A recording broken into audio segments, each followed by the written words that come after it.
మిత్రులారా, ఈరోజు ఒక మంచి ఎకో టూరిజం పార్కును ప్రారంభించడానికి, ఎకో టూరిజంను ఒక మంచి పర్యాటక కేంద్రంగా, వ్యాపార దృక్పథం కాకుండా ఒక పర్యాటక క్షేత్రంగా తయారు చేసి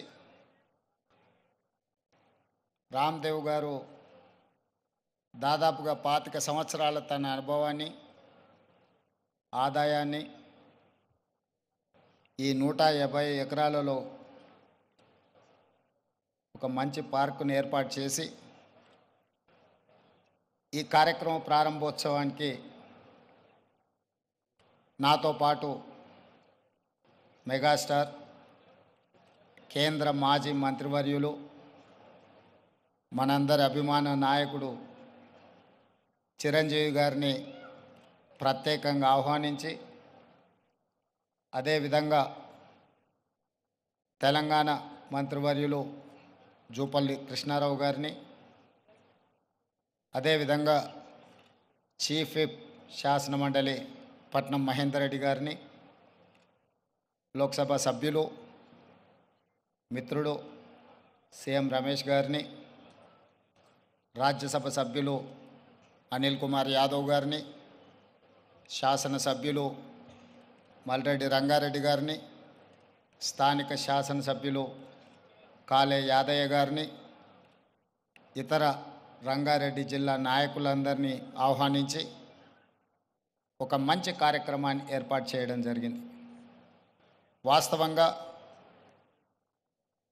మా ప్రభుత్వం ఏర్పడ్డ తర్వాత అధికారులతో, మంత్రులతో చర్చించి తెలంగాణ రాష్ట్రం ఐటీ, ఫార్మా రంగాలలో రాణించడం, ఇన్ఫ్రాస్ట్రక్చర్ రంగాలలో దేశంలోనే ప్రముఖ సంస్థలు తెలంగాణ రాష్ట్రం నుంచి ఈరోజు నిర్మాణ రంగంలో రాణించినాయి.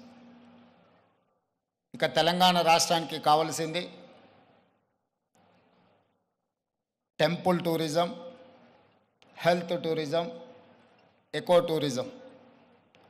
ఒక రాష్ట్రం యొక్క ఆదాయం పెరగాలి, ఒక రాష్ట్రానికి గుర్తింపు రావాలి అని అంటే పరిశ్రమలు, పెట్టుబడులే కాదు, ఆ రాష్ట్రంలో ఉన్న టెంపుల్ టూరిజం, ఎకో టూరిజమే ఆ రాష్ట్రం యొక్క ఆదాయాన్ని పెంచడమే కాకుండా రాష్ట్రం యొక్క గుర్తింపు, గౌరవాన్ని కూడా పెంచుతుంది. ఈరోజు మనకు సంబంధించిన మిత్రులు కావచ్చు, బంధువులు కావచ్చు, చాలామంది వాళ్ళ పిల్లల పెళ్ళిళ్ళు చేయాలన్నా, శుభ కార్యక్రమాలు ఏమైనా చేయాలి అని అంటే మన ప్రాంతం కాకుండా రాజస్థాన్కో లేకపోతే ఇతర దేశాల్లోకి వెళ్ళి అక్కడ కార్యక్రమాలు చేసుకుంటున్నారు. దానికి ప్రధానమైన కారణం ఆ ప్రాంతంలో ఉండే టెంపుల్ టూరిజం, అదేవిధంగా ఎకో టూరిజం. వీటితో పాటు ఎవరిని కదిలిచ్చినా మన వాళ్ళని బెంగళూరు జిందల్లో జాయిన్ అయినని కొంతకాలము అని చెప్పి చెప్తూ ఉంటారు. మనం ఈరోజు మందిరాలను దర్శించుకోవాలంటే తమిళనాడుకో ఇతర రాష్ట్రాలకో వెళ్తున్నాం. ఫారెస్ట్లో ప్రకృతి సహజ వనరులను చూడాలి అంటే మధ్యప్రదేశో లేకపోతే ఇతర రాష్ట్రాలకు వెళ్తున్నాం. అదేవిధంగా హెల్త్ టూరిజం విషయంలో కూడా మనం ఎక్కడెక్కడికో వెళ్ళాల్సిన పరిస్థితి. కానీ అన్ని సహజ వనరులు ఉన్న తెలంగాణ రాష్ట్రంలో ఇప్పటి వరకు ప్రభుత్వాల దృష్టి ఈ హెల్త్ టూరిజం మీద, ఎకో టూరిజం మీద, టెంపుల్ టూరిజం మీద ఫోకస్ లేకపోవడం వల్ల అద్భుతమైన ఆలయాలు ఉన్న తెలంగాణ రాష్ట్రం, అది 1000 స్తంభాల గుడి కావచ్చు, యునెస్కో గుర్తింపు పొందిన రామప్ప మందిరం కావచ్చు, లేకపోతే శ్రీశైలం కావచ్చు, రాజన్న వేములవాడ రాజన్న మందిరం కావచ్చు, ఇట్లాంటి చాలా మందిరాలు, ప్రపంచ ప్రఖ్యాతిగాంచిన మందిరాలు మన దగ్గర ఉన్నాయి. ఈరోజు కవాల్ కావచ్చు, tiger reserve forest, Nallamala tiger reserve forest కావచ్చు, జూపల్లి కృష్ణారావు గారు ప్రాతినిధ్యం వహిస్తున్న కొల్లాపూర్ ప్రాంతం, నల్లమల అటవీ ప్రాంతం, కృష్ణానది జలాలు, ప్రవహిస్తున్న ప్రాంతం. అక్కడ మందిరాలకు, అక్కడ ప్రకృతి సహజ వనరులకు కొదవలేదు. మల్లెల తీర్థం లాంటి ప్రాంతాలు మన దగ్గర ఉన్నాయి. కానీ వీటికి ఇవ్వాల్సినంత ప్రాధాన్యత, తీసుకురావాల్సినంత గుర్తింపు తీసుకురాకపోవడం వల్ల మన రాష్ట్రంలో temple tourism, eco tourism, health tourism వెనుకబడుతున్నది. ఈరోజు ఎకో టూరిజంలో టూరిజం పాలసీని ఈ మధ్యలోనే శాసనసభలో మనం చర్చించినాం. దానికి మంత్రి జూపల్లి కృష్ణారావు గారే ఆ పాలసీ తయారీలో కీలక పాత్ర పోషించారు. రాబోయే కొద్ది రోజుల్లో టూరిజం పాలసీని తీసుకొచ్చి టూరిజం పాలసీలో ఎకో టూరిజంను ప్రోత్సహించాలని ఈరోజు మన ప్రభుత్వం ముందుకు వెళ్తున్నది. కానీ ప్రభుత్వానికంటే ముందే ఎకో టూరిజం ఈరోజు రామదేవరావు గారి ఏర్పాటు చేసిన 150 ఎకరాలలో ఒక అద్భుతాన్ని సృష్టించిండు. ఈ అద్భుతం వారికి ఒక్కరికి ఆదాయం తెచ్చిపెట్టేది కాదు, రాష్ట్రానికి కూడా ఆదాయం తెచ్చిపెడుతుంది, రాష్ట్రానికి కూడా గుర్తింపు, గౌరవం తెచ్చిపెడుతుంది. ఈరోజు మనం మొక్కలు కొనాలంటే గోదావరి జిల్లాలకు వెళ్ళాల్సిన పరిస్థితి. ఎవరైనా జూబ్లీహిల్స్, బంజారాహిల్స్ లేదా ప్రముఖులు ఎవరైనా ఇల్లు కట్టుకుంటున్నారు అని అంటే గోదావరి జిల్లాల నుంచి మొక్కలు తెప్పించుకునే పరిస్థితి నుంచి ఈరోజు వికారాబాద్, చెవెళ్ళ ప్రాంతం నుంచే ఎవరు ఇల్లు కట్టుకోవాలన్నా, ఇంతకుముందు పెద్దలు చిరంజీవి గారు చెప్పారు, 20 సంవత్సరాల క్రితమే వాళ్ళు ఇల్లు కట్టుకున్నప్పుడు జూబ్లీహిల్స్లో ఒక ప్రత్యేకమైన మొక్కల్ని పెట్టాలి అంటే రామ్దేవ్ గారి దగ్గర నేను తీసుకున్నాను. ఇది ఇంకా అభివృద్ధి పదం వైపు నడవాలి. ఈరోజు ఇక్కడ జరిగిన అభివృద్ధి ఇక్కడ మన కళ్ళకు కనిపిస్తున్నది 30%. నేను అనుకోవడం ఇంకొక సంవత్సరంన్నర తర్వాత ఇది ఒక అద్భుతమైన పర్యాటక క్షేత్రంగా మారుతుంది అనడంలో ఎలాంటి సందేహం లేదు. ఖచ్చితంగా ఇది ఆ దిశగా రాణిస్తుంది. ఇక్కడ మేము కొంతనే చూసినాం, మిగతా ఏర్పాట్లు కూడా అద్భుతంగా చేస్తున్నారు. దీంతోపాటు ఇంతకుముందే మా యాదయ్య గారు చెప్తున్నారు, వికారాబాద్కి హవా లాఖో రూపాయి కా దవా అని. వికారాబాదులో ఉన్న అడవిని ఆనాడు నిజాం సర్కార్ మెడిసినల్ ప్లాంట్స్ పెట్టి మీకు మొత్తం తెలంగాణ రాష్ట్రంలో ఉండే టెంపరేచర్ కంటే చిరంజీవి గారు వికారాబాద్లో వికారాబాద్ అటవీ ప్రాంతంలో 2-3% టెంపరేచర్ తక్కువ ఉంటుంది. లెప్రసీ వచ్చిన వాళ్ళని వీళ్ళని తీసుకొచ్చి ఇక్కడ వికారాబాద్ ప్లాంటేషన్ అక్కడ వదిలేస్తే 2 monthsలో ఆటోమేటిక్ ఏ ట్రీట్మెంట్ అవసరం లేదు. ఇక్కడ ఉండే ప్రకృతి సహజ వనరుల వల్ల వాళ్ళకి ఆ రోగం నివారించబడుతుంది. గతంలో మెడికల్ ట్రీట్మెంట్ లేనప్పుడు ఎవరికైనా లెప్రసీ వస్తే వాళ్ళ కుటుంబ సభ్యులను ఇక్కడ తీసుకొచ్చి వికారాబాద్లో వదిలేస్తే 2-3 నెలల తర్వాత వాళ్ళని మళ్ళీ తీసుకెళ్తే వాళ్ళు టీబీకి సంబంధించి ఏ సమస్య వచ్చినా ఇక్కడ ఆ కుటుంబ సభ్యులను వదిలేసిపోతే 2-3 నెలలలోనే ఆటోమేటిక్ ఇక్కడున్న ప్రకృతి సహజ వనరులతో వాళ్ళకి తగ్గిపోయేది. అంటే ఈ ప్రాంతానికి ఒక ప్రత్యేకత ఉన్నది. అందుకే ఈరోజు జిందాల్ లాంటి వాటికి ఎక్కడికో వెళ్ళడం కాదు, ఇక్కడనే పెద్ద పరిశ్రమలకు సంబంధించిన వ్యక్తులు తొందరలోనే ఇక్కడ పెద్ద ఎత్తున ఏర్పాటు చేయబోతున్నారు వికారాబాద్ ప్రాంతంలో. మొన్ననే దావోస్లో అగ్రిమెంట్ చేయడం జరిగింది.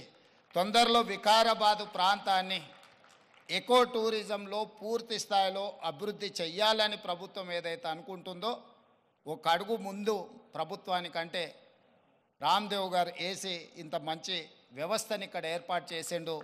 తొందరలో ఈ ప్రాంతం యొక్క అభివృద్ధికి ఇది ఒక ప్రాతిపదిక అవుతుంది. అందుకే ఈరోజు ఈ నిర్వాహకులను, రామ్దేవ్ గారిని మనస్ఫూర్తిగా తెలంగాణ రాష్ట్ర ప్రభుత్వం అభినందిస్తుంది. ఇంకా రావాలి ఇట్లాంటి పర్యాటక క్షేత్రాలు. ఇదొక వ్యాపార కేంద్రంగా కాకుండా పర్యాటక క్షేత్రంగా కూడా రాణిస్తుంది అనడంలో ఎలాంటి సందేహం లేదు. ఈరోజు నాతో పాటు చిరంజీవి గారు, సీఎం రమేష్ గారు, మా మంత్రులు, శాసనమండలి సభ్యులు, శాసనసభ్యులు అందరూ రావడం, ఇట్లా కార్యక్రమం రోజువారీగా ఎన్నో రాజకీయ కార్యక్రమాలలో పాల్గొంటుంటాం. కానీ ఈ కార్యక్రమంలో పాల్గొనడానికి ఒక ప్రత్యేకత ఉన్నది. ఈ ప్రత్యేకత రాష్ట్రం యొక్క ఆలోచనకు అనుగుణంగా ఉన్నది. ఈరోజు రాష్ట్ర ప్రభుత్వం ఏదైతే ఎకో టూరిజం పాలసీలో ఇలాంటి పార్కులు మేము డెవలప్ చేయాలనుకుంటున్నామో రాబోయే రోజుల్లో ఖాళీ వరి పండించడమే కాదు, ఇతర కమర్షియల్ క్రాప్స్ వైపు ఈరోజు వనాలు, ప్రకృతి వనాలను పెంచడానికి కూడా రైతులను ప్రోత్సహించడానికి ప్రభుత్వం వైపు నుంచి ప్రణాళికలు ఉన్నాయి. వాళ్ళందరికీ కూడా ఇలాంటి వ్యాపార కేంద్రాలు ఉంటే రైతులు పెంచే మొక్కల్ని కొనుగోలు చేయడానికి అవకాశం ఉంటుంది. కోటి మొక్కల్ని తెలంగాణ రాష్ట్ర ప్రభుత్వం పెట్టాలంటే ఎక్కడనో ఒకడ గ్రామాల దగ్గర ఆ మొక్కల్లో పెంపడానికి క్షేత్రాలు ఇస్తున్నాం. కానీ 6 నెలలు సంవత్సరమే పెంచితే అవి మేము నాటినప్పుడు 20-30% ఎక్కువ బ్రతకడం లేదు. అందుకే రాబోయే రోజుల్లో మా మంత్రి గారికి సూచన చేస్తున్నా, అదేవిధంగా ఫారెస్ట్ మినిస్టర్ గారికి కూడా నేను ఆదేశాలు ఇస్తా. 2-3 సంవత్సరాలు పెంచిన మొక్కల్ని తీసుకెళ్ళి నాటితే మొక్కలు బతకడానికి ఎక్కువ అవకాశం ఉంటుంది. కానీ మరి రైతు 2-3 సంవత్సరాల ఆదాయం లేకుండా ఉండాలి అని అంటే రైతు బ్రతకం కూడా కష్టమవుతుంది. అందుకే దానికి తగ్గట్టుగా ధర చెల్లించి రాష్ట్ర ప్రభుత్వమే కొనుగోలు చేసి రాష్ట్ర ప్రభుత్వం నాటే హరితహారం మొక్కల్ని 3 సంవత్సరాలు 4 సంవత్సరాలు పెంచిన పెద్ద మొక్కల్ని నాటితే అది ఒక్క సీజన్లో మనం కాపాడుకోగలిగితే చాలు, అది తప్పకుండా చెట్టుగా వృక్షంగా మారే అవకాశం ఉంటుంది. అందుకే రాబోయే రోజుల్లో ప్రభుత్వం యొక్క విధి విధానాలను చర్చించుకొని వాటిని సవరించుకొని తెలంగాణ రాష్ట్రాన్ని ఒక ప్రకృతి వనంగా మార్చాలని. అక్కడ రామయ్య గారు ఉన్నారు, ఒక సామాన్యమైన రైతు. మీరందరూ వారు ఎవరో అనుకోవచ్చు. రామయ్య గారు ఆయన ఒక వ్యవసాయ కుటుంబం నుంచి వచ్చి మొక్కలు నాటే కార్యక్రమంలో భారత ప్రభుత్వం వారికి పద్మశ్రీ అవార్డు ఇచ్చింది. చిరంజీవి గారు రాణిస్తే చిరంజీవి గారికి పద్మభూషణ్ ఏ విధంగా ఒక రంగంలో రాణిస్తే ఇచ్చిండ్రో, ఒక రైతుకు కూడా మొక్కలు నాటడంలో రాణించినందుకు రామయ్య గారికి ఆ గుర్తింపు వచ్చింది. ఖమ్మం జిల్లాలో ఒక మారుమూల ప్రాంతంలో ఉండే ఒక వ్యవసాయ రైతు మొక్కలు నాటడం వల్ల పద్మశ్రీని సాధించిండు. అంటే ఒక కమిట్మెంట్, డెడికేషన్ ఉంటే ఈ ప్రభుత్వాలు గుర్తిస్తాయి, ప్రోత్సహిస్తాయి. రామయ్య గారు లాంటి వాళ్ళని మనం ఆదర్శంగా తీసుకోవాలి. అందుకే ఈ మధ్యకాలంలో కేంద్ర ప్రభుత్వాన్ని కలిసినప్పుడు మాకే నాంపే ఎక్ పేట్ అంటే తల్లి పేరు మీద విద్యార్థులందరూ ఒక మొక్కను నాటి దాన్ని సంరక్షించాలనే ఒక విధానాన్ని ముందుకు తీసుకొస్తున్నాము. ప్రతి విద్యార్థి తమ కన్న తల్లి పేరు మీద ఒక మొక్క నాటి ఆ స్కూల్లో ఆ మొక్కను కాపాడితే కొన్ని లక్షలాది కోట్లాది మొక్కల్ని ప్రతి సంవత్సరం మనం పెంచుకుంటూ పోవచ్చు. ఇట్లాంటి వినూత్నమైన కార్యక్రమాలను ప్రభుత్వం తీసుకురావాలనుకుంటుంది. తొందరలోనే ఈ విధి విధానాలతో ముందుకు వస్తాం. ఏది ఏమైనా రామ్దేవ్ గారిని మనస్ఫూర్తిగా అభినందిస్తున్నా. ఒక మంచి పర్యాటక క్షేత్రంగా దీన్ని తీర్చిదిద్దండి. ప్రభుత్వం వైపు నుంచి అవసరమైన సహకారం తప్పకుండా ప్రభుత్వం అందిస్తుంది. మంత్రి జూపల్లి కృష్ణారావు గారు, స్థానిక శాసనసభ్యులు యాదయ్య గారు, మహేందర్ రెడ్డి గారు ఉన్నారు. ఏదైనా స్థానికంగా అంశాలు ఉన్నా కూడా వారు మీకు సంపూర్ణమైన సహకారాన్ని అందిస్తారని తెలియజేస్తూ మీ అందరి దగ్గర సెలవు తీసుకుంటున్నారు. ధన్యవాదాలు మిత్రులారా.